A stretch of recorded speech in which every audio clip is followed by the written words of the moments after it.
اعوذ باللہ من الشیطان الرجیم بسم اللہ الرحمن الرحیم الحمدللہ رب العالمین والصلاة والسلام علی اشرف الانبیاء والمرسلین۔ عزیزان گرامی قدر، آج پھر آپ کی خدمت میں آپ کی مشکلات اور ان کا حل لے کر حاضر ہوئے ہیں۔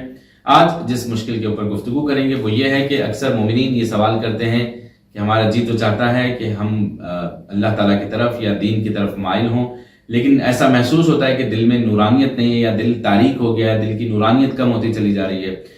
عزیزان گرامی قدر، اس کے لیے ایک حل یہ ہے کہ روزانہ صبح کی نماز کے بعد جو شخص 1001 مرتبہ اللہ لا الہ الا هو الحی القیوم کا ورد کرے گا، اللہ تعالیٰ اس کے دل کو نورانی فرما دے گا۔ میں دوبارہ دہرا رہا ہوں کہ جو شخص روزانہ فجر کی نماز کے بعد 1001 مرتبہ اللہ لا الہ الا هو الحی القیوم کا ورد کرے گا، پروردگار اس کے دل کو نورانی فرما دے گا۔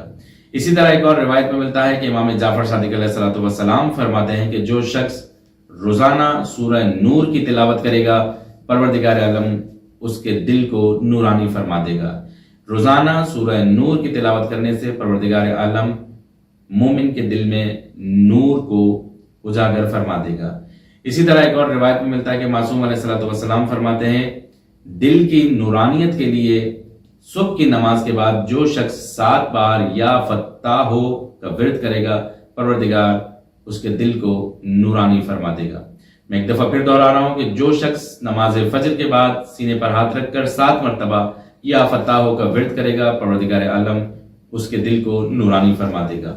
اسی طرح بعض روایت میں ملتا ہے کہ جو شخص ہر نماز کے بعد 30 مرتبہ تسبیحات اربع کا ورد کرتا ہے، اللہ تعالیٰ اس کے دل کو نورانی فرما دیتا ہے۔ ہر نماز کے بعد 30 مرتبہ سبحان اللہ والحمدللہ ولا الہ الا اللہ واللہ اکبر کا ورد کرنا ہے۔ عزیزان گرامی قدر، امید ہے کہ یہ نشست ہم سب کے لیے مفید رہی ہوگی۔ دعا گو ہوں کہ پروردگار عالم ہم سب کی مشکلات کو دور فرمائے۔ والسلام علیکم ورحمۃ اللہ وبرکاتہ۔